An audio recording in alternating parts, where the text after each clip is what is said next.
Welcome to the Education, Career, and Beyond podcast. We've combined life experience with young adult drive and ambition. Are you just starting to college plan? Did you finish your education and wonder, now what?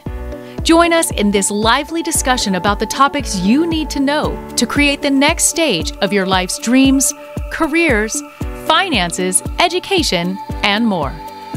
Brought to you by Voice for Heroes 501c3. Welcome back to the Education, Career, and Beyond podcast. This week, I'm so excited to have a conversation with Ed and Amy, my co-hosts, of course, but also one of my very, very good friends, Makena Hersh. And just like myself, she's a student at Purdue, and we have gone to high school together. We're from the same area, but we've had two very different experiences getting to the same campus. So we're going to talk about that today, and I'm really excited for it. Awesome. Welcome, Mekena. So great to have you, Mekena. You're in good hands, I think. I promise we will be good. I make no promises. Sometimes it gets a little funky on here. All right. So do you want to start by telling us a little bit about yourself, kind of how you found yourself at Purdue? Because, like I said, we have two very different paths getting here. So I just started at Purdue the spring semester, so it's definitely a transition coming in halfway through the year. And my journey to Purdue was probably a little bit different than most people's journey into college. I did a semester at home at my local community college in fall of 2022, and during that time, I was a student intern on a political campaign for my congressman. And that interest originally started during the end of my senior year. I had a mutual friend who worked on the campaign, and I never in my wildest dreams thought I would be anywhere near politics. I thought I was always going to go the business and economics route. That's how I applied as my major in college. And I had the opportunity to work on this campaign, and I was like, why not? It's, I'll go in one day, and if I don't like it, then I can stop. And 8 months later, I ended up loving it, and now I've decided to pursue a career in political science, and that's what I'm currently studying at Purdue. Very nice. Look at you. That's so exciting. I feel like it has a lot to do. Oh, you go ahead. I jump right in. There we go. And so it begins. My first question for you, especially at a young age and where you are in life, stepping in on that campaign during that time, what was that experience like as a young woman? Were you intimidated? Were they good to you? Did you feel like you were respected intellectually? What you feel comfortable sharing, but what was that like? And did you kind of graduate into a new comfort with it once you got settled? It was definitely intimidating. We were just about 2 months away from the primary election, so about April, and it felt like we were going 100 miles per hour every second of every day, and I kind of walked in on my first day, and I honestly felt a little overwhelmed. The office was always super busy. Everyone always had a million things on their plate, but one thing that really comforted me was just seeing so many people my age making phone calls to complete strangers and canvassing doors and houses to people that they've never talked to before, and kind of seeing that there were other high schoolers who also had the same interests as me really made me feel comfortable. It's kind of the joke in politics, but the country is run by 25-year-olds, and that was very much true for this campaign. Most everybody who had a relatively senior position on the campaign was in their early 20s, some of them just recent college graduates, and they were kind of figuring out their footing within their political career. And so just kind of seeing that young mindset and that flexibility that they had on the campaign just made me feel so welcome. How did you feel like you kind of held your own? Were you like, okay, I'm all right, I got this? Eventually, the first couple weeks, I kind of had no idea what I was doing. But after the primary election and going into the midterm election, I felt like so comfortable and like I'd been doing it for most of my life. I would like to wait. Sorry, Capri. See, now I'm jumping in because it's a pretty interesting stuff. So no, it is. Mekena, I just want to kind of circle back to something you said about having no interest in politics getting an opportunity to kind of see it. I like that thought of, if I don't like it, I'm out of here.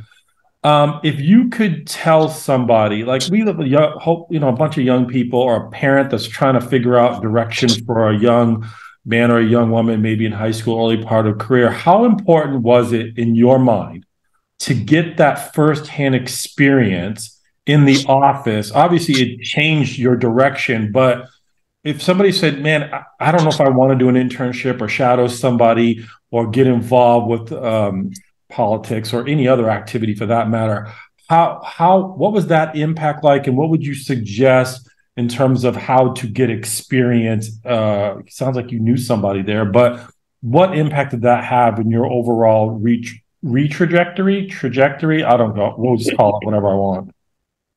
I think the internship that I did was completely life-changing. Obviously, without it, I would have no idea that I had an interest in political science and studying politics. My biggest advice to anybody who is unsure about what they want to do in their career, or if they're kind of maybe lacking a clear passion, is just do an internship, try it out. If you don't like it, you don't have to stick with it. And if companies aren't necessarily offering internships, reach out, because you can shadow someone if you want to, or maybe they have an internship that you can kind of create on your own, because companies are always looking for young, eager people who want to pursue their same interests. So to add to that, Mekena is like, anytime I have a professional development question, I literally go to Mekena. Like, we have spent countless nights in her room, like working on LinkedIn and like our resumes and whatnot.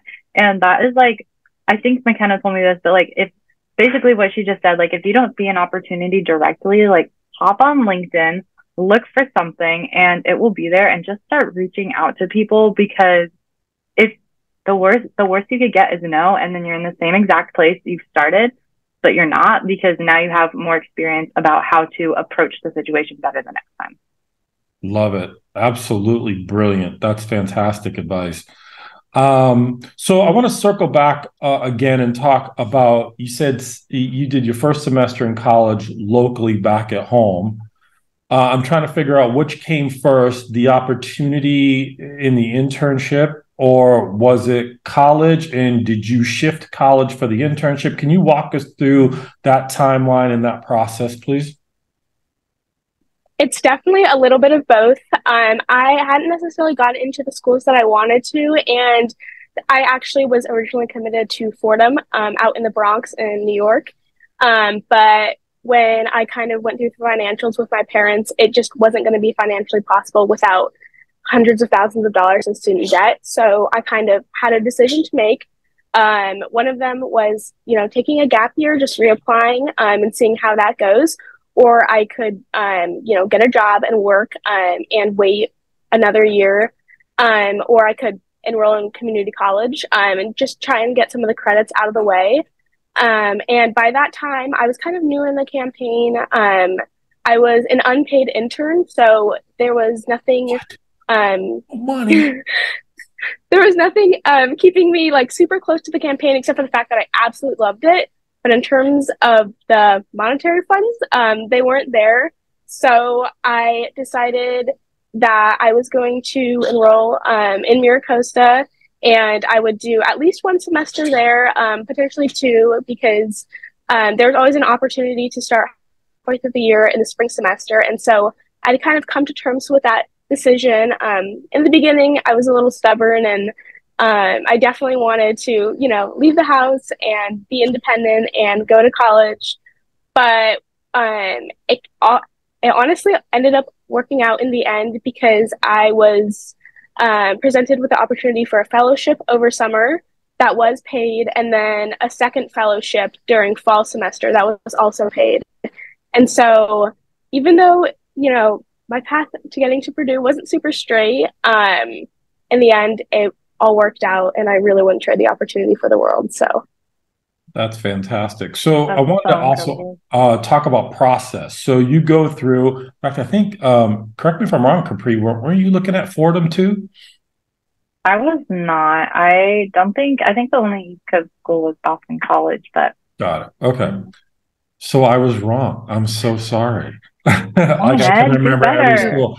So back to you, Mekena.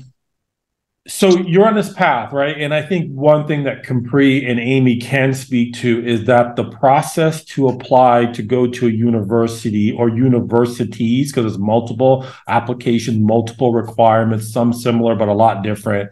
You're going through that, and you're on this path that this is what I'm going to do. You said that, you know what, there was a little bit of a, oh my gosh, this school is super expensive. I don't think I can make that work. And you have to pivot, right? Did you ever think to yourself, I don't even know if I want to go through the hassle of reapplying because it was so much work? And then what got you back on into the process and starting that all over again? Or maybe it was just a different trajectory. There's that word again for you on this path. I absolutely, there were definitely times where I felt like, is it even worth it to go through the application process again and have the same feelings of rejection? But at the end of the day, what really kept me going forward is the fact that when I graduate with a degree, all of these obstacles will be worth it.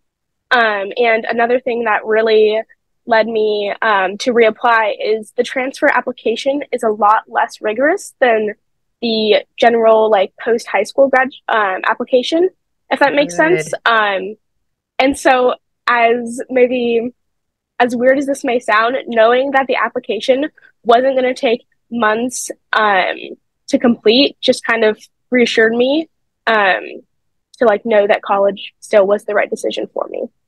That was a fantastic answer. I Great love answer. that you kind of just said, that was then, this is now, this is a different path. I'm on it. And the lesson that you learn from it about just staying true to the process and what you're trying to accomplish, that's really good feedback for any young man or young woman. Because frankly, there's a lot of young people that don't get their perfect choice or what they thought was perfect choice. For you to go, like, not take that and just run away, but to go, okay, I have an opportunity. I'm going to pursue this opportunity and reapply. That's amazing. How many schools did you end up reapplying to? Just one. Oh, look at you. That's an all or nothing approach right there. I love it. Well, I don't love it. I don't recommend it, but it worked. And that's awesome.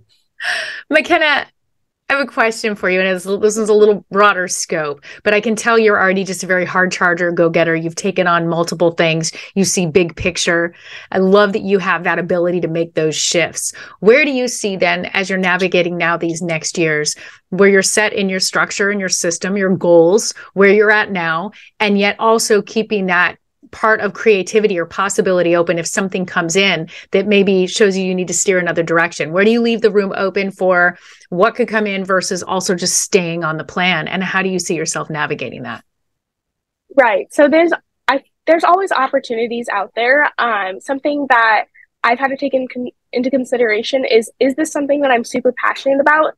Because if it's not something that I'm passionate about, I'm not going to want to pursue it to the fullest.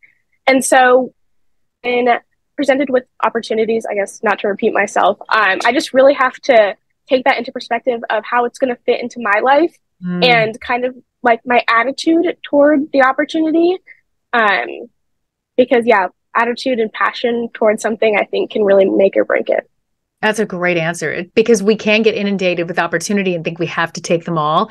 And it is difficult to say no to things or realize, is this on brand for me? Is this on my goals? But yet also not wanting to give up something that might be what you're supposed to step into. And that's something that you realizing that about yourself and at this stage in life is just so important. I always say that sometimes an opportunity gives us a chance for discernment. And sometimes it's just about learning the discernment, not the opportunity itself. And it seems like you've really also figured that out. Congratulations. Thank you. Boy, this is Makena Fest. Man, you got some good insight for a young woman. I think we got to get her back on here again. Yeah, I'm liking this. I kind of wanted to circle back to transition. You talked about being in your internship and being overwhelmed at first. I'm also curious about the transfer. So you're coming into an institution that's the school year's already started. And I know that you have Capri there, but Was that a little overwhelming? And how did you manage that as you're trying to get acclimated to a new environment? Right. So coming in halfway through the year obviously comes with its own set of challenges. Obviously, I had Capri to welcome me, which was so amazing. And I think the biggest thing was just really navigating a new university and how their academic approach to teaching. Because obviously I'd been at a community college and then high school before. So the biggest challenge for me was probably acclimating just to the rigorousness is not the word. I made up a word. You can make one up too. It's okay. Yeah. Okay, we'll go with Like the rigorousness. speed. Mhm. Yeah, exactly. Just adapting to the academics here was probably the biggest thing that surprised me, coming from community college, and the weather, of course. So when you say Yeah. adapting, what can you give the folks out there an example of how high school to community college, or more importantly, community college to a four-year institution, what's different?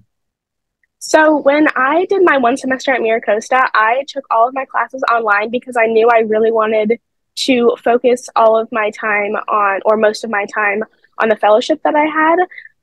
And so going from the online asynchronous environment to fully in person, with long lecture hours, and going back to like tons of hours of studying just was something that I had to adapt to, because that wasn't necessarily the challenge that I faced when I did my first semester at community college. That was a pretty big word you used right there. Was that asynchronous? Goodness gracious. Oh. We're pushing it out there. Ben's taking notes. I am. That's a big That's his word of the week $5 now. word.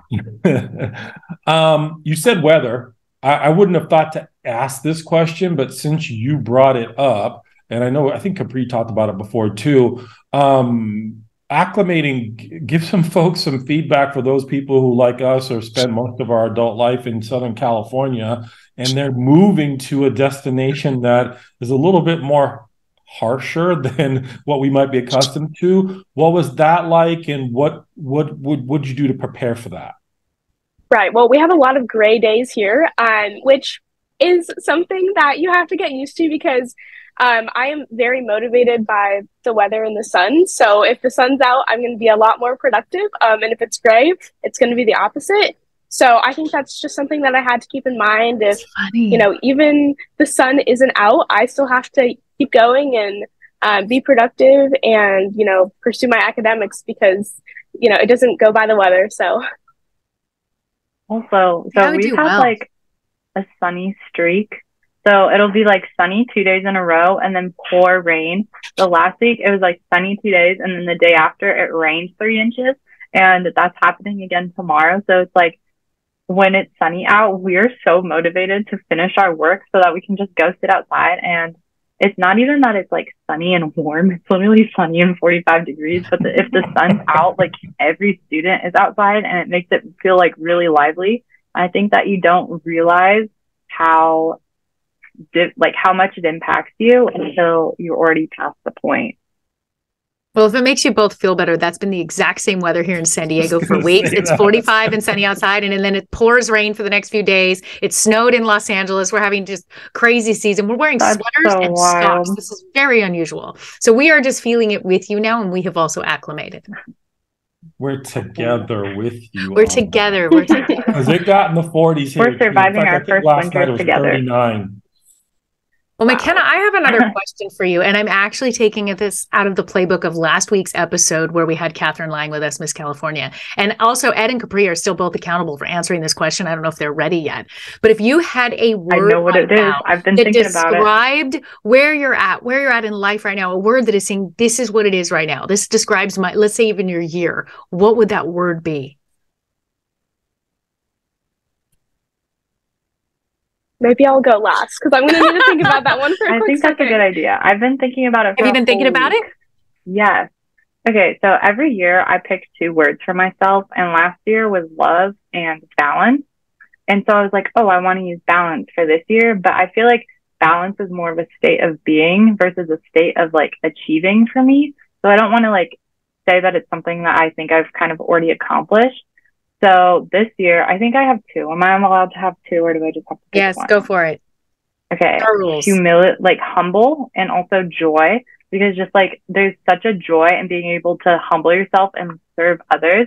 So it's like fully being present, or being like, oh, I might not want to do this job because it's not the most glamorous, but it's something that I need to do to get to the next step, or like something that I need to do to kind of help someone in another way. So humble for that one, and also being able to like take pride in what you've accomplished, and but in a way that like isn't super like showing off. And I think that's something that a lot of young people maybe struggle with, because it's like, oh, on social media you just want to post it all up, but also you don't want to brag. So humble is one, and then the other one is joy. And I think this relates to a little bit what Mekena was saying, that if you don't have the passion for it, like don't do it. If you don't have the joy for it, don't do it. And seek things in life that give you joy, like this podcast. Yay. And we're so thankful that brings you joy, because you're still with us. Aw.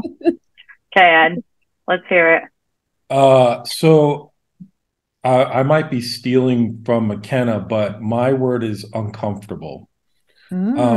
I've coined this phrase. I think I did. I don't know. I'm taking credit for it either way. It's just You do that. Get comfortable being uncomfortable. I think if you can get out of your comfort zone, a lot of amazing things can happen. You just have to be comfortable being uncomfortable. So my word is uncomfortable.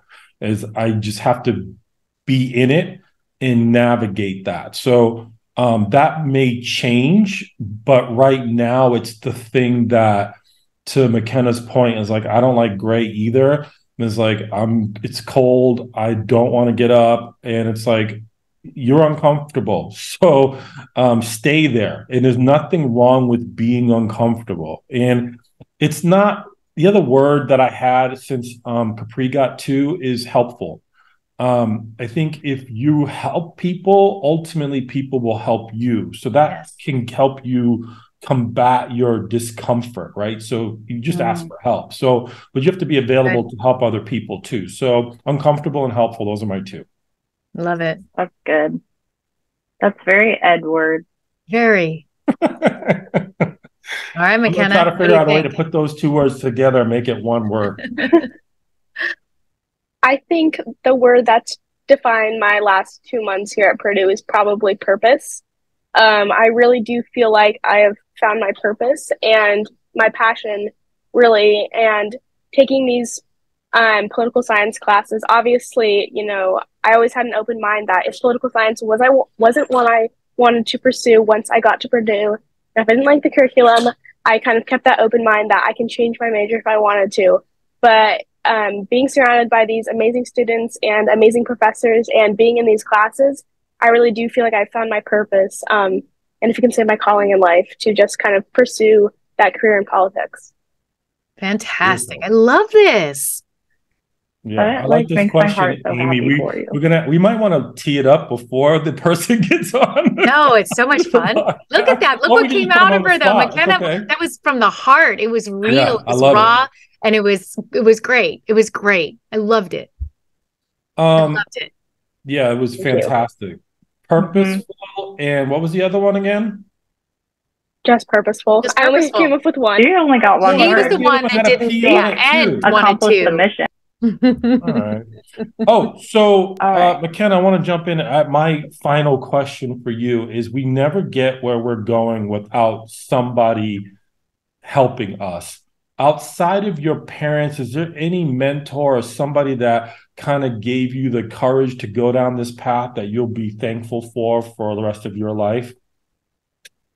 Yes, my mutual friend who introduced me to this campaign and has really guided me all throughout this journey. I think he is definitely my mentor, and it's such a humbling and cool experience because to look up to someone who's younger than you, and not that your mentor always has to be older than you, but just that he's so wise and knowledgeable and introduced me to this campaign. If I ever had any questions about what was going on, I could always, turn to him. We went to high school together, so we had a lot in common.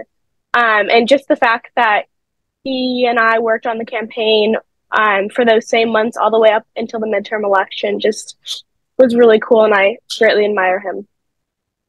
You have just given us so many gems today. I love that one. Golden nuggets. I love it. Yeah, age does not dictate being empowered. You know, you can find that from a lot of different places. I mean, Yes. that's the entire premise behind this podcast. Young people can inspire us old folks. Maybe some experience from our side helps there. And then there's the collaboration of like-minded people that can Yes. be kind of an impetus to making fantastic and amazing thing happen. I mean, ultimately, it puts you on a path that you didn't even think you were going to be on. So that's incredible. So I love that question. So that's kind of my question. I'm wrapped up. This has been an amazing, amazing conversation.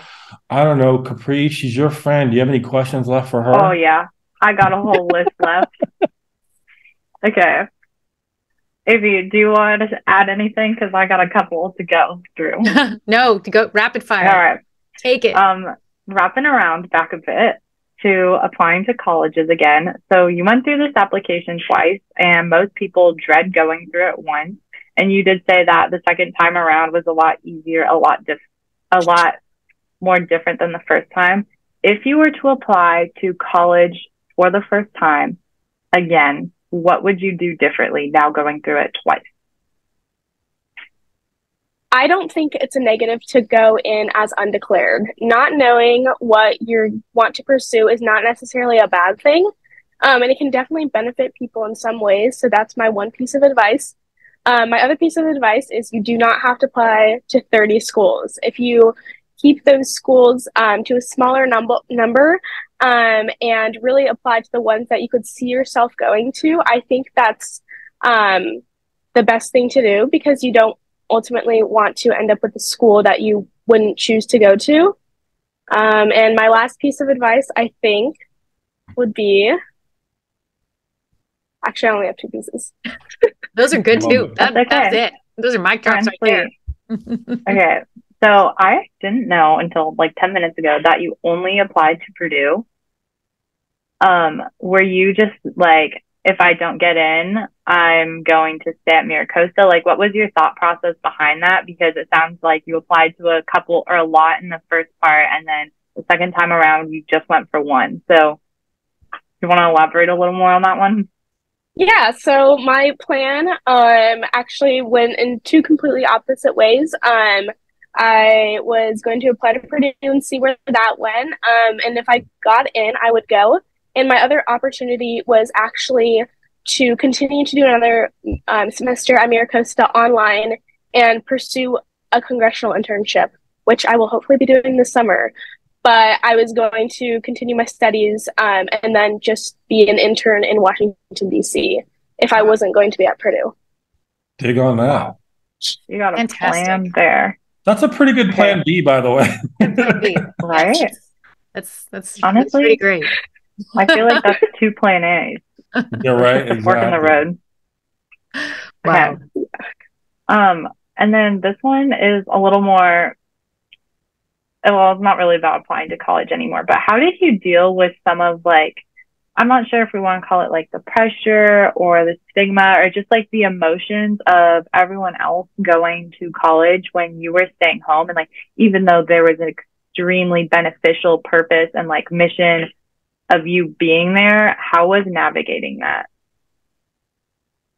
Emotionally, it definitely wasn't easy. I definitely was maybe a little bit jealous of people who were going off to college, and I was still staying at home. But I knew that in the end, what was meant to be would happen. And the phrase that I kept telling myself is just everything happens for a reason. And even if it isn't happening at the time I expected it to, it's all going to work out in the end. And so the fact that I didn't end up going to a four-year university in fall of 2022 actually worked out for the best, because I would not have had these experiences without having to stay at home and do another semester at home. Okay. I think this is my last question for you. And I think that we should ask this to everyone, one variation. What advice do you have for your future self? I was going to say like past self, like if you could tell younger Mekena something, what would it be? But I think future self is a little more beneficial here. Okay. I'm going to think about that for a second. No, you're all I don't know good. if you want anybody else to answer the question. Anyone can give it a go. I don't know. I feel like Ed has some good advice for his future self. I always just say, take a deep breath. That's a good one. Just take a deep breath. What I worried about Can you yesterday is get already it? gone, right? You should get a Yes. bumper sticker that says that. Let's take a deep breath, By the everyone. way, I could have swore in Mekena's answer, Amy, she quoted your song there for a second. I thought I picked up It's highly on the title of your song. So yeah, I'm always full of words, and I don't know if they're good or bad, but I think Mekena said something that I wish I had learned a long time ago that I'm applying now. Keep your options open, which, by the way, leads to keeping your life fairly simple. Because she said that she had an opportunity to do an unpaid internship. Sometimes you have to do things unpaid to get to the paid stuff. Yes. If you've, and it's nothing wrong with this, but if you've got car payments and house payments and all the payments and you've got this lifestyle that you're trying to support, it makes it very difficult to pivot.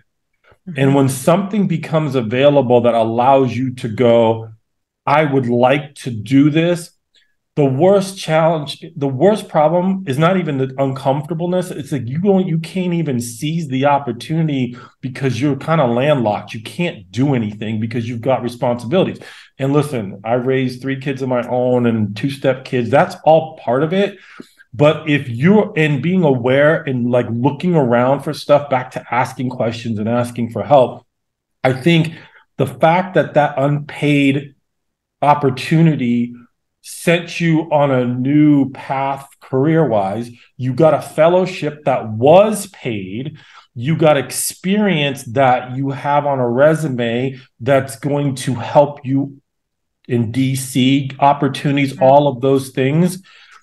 If you're not able to do that because you're encumbered with a lot of stuff, those are things that you end up regretting. So I think the answer to that question is, if I was talking to my 70-year-old self, I would say, stay lean, keep it lean so that if something pops up, like I'm flirting around, don't tell my wife because she's not super excited. I'd like to move to Portugal at some point and live on the coast over there.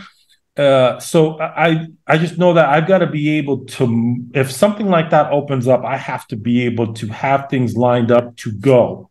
So Mekena talked about going to school remotely, right? That allowed flexibility to do other things.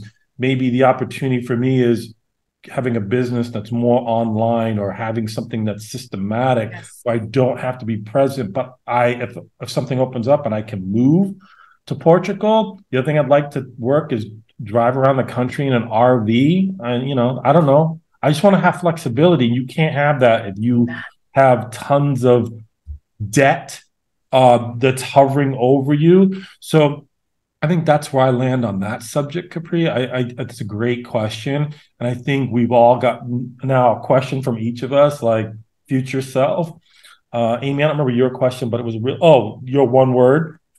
And then mine was about who helped you get here? Who's been a path? So those, I think, are fundamental questions to ask every single guest that we have, particularly if it makes them uncomfortable and puts them on the spot, because that's organic and that's natural, and that's kind of why we do what we do. So, all right, Mekena, I kind of ran my mouth long enough to hopefully give you plenty of time to come up with an answer. So the stage is yours. I think one thing that I also live by is what doesn't challenge you doesn't change you. And that's kind of something that's been implemented in my mindset and like within my family, is even though you might go through these hard things, it's most likely going to be for the better, because if you aren't put through these challenges, then how are you ever going to change into something better? There you go. Wow. Mekena, all the other things you got going, you want to co-host a podcast? Yeah, you want to join us? See you next week. You know where to find us. Wow. Give it a few years, she's just going to own this podcast. That's what's going to happen. Hey, I'm going to be gone for 2 weeks. We should bring Mekena in as co-host. That'd be fantastic. Would love it. I second that notion. Yep. All in favor. Done. And she's like, thanks. Didn't ask me. Didn't just volunteered. I wanted to, but you're in now. Perfect. What a show, everybody. Thank you so much. Capri, awesome bringing Mekena in. Mekena, you are just an absolute treasure. You are a game changer in everything that you're doing, and you have just such an incredible career and life ahead of you. Your mindset is already in so many great places. We work with professionals at my age that I can't get them to have that mindset. So congratulations on where you're already going and how you're mentally getting there. And Ed, great questions today as always. Hey, Mekena, just remember us small people when you make it big in the political world, okay? Well, I definitely will. I echo. On behalf of Ed, Capri, Mekena, and myself, Amy, thank you for listening to another great episode of the Education, Career, and Beyond podcast. Please like, please subscribe, please share, and we will see you next time.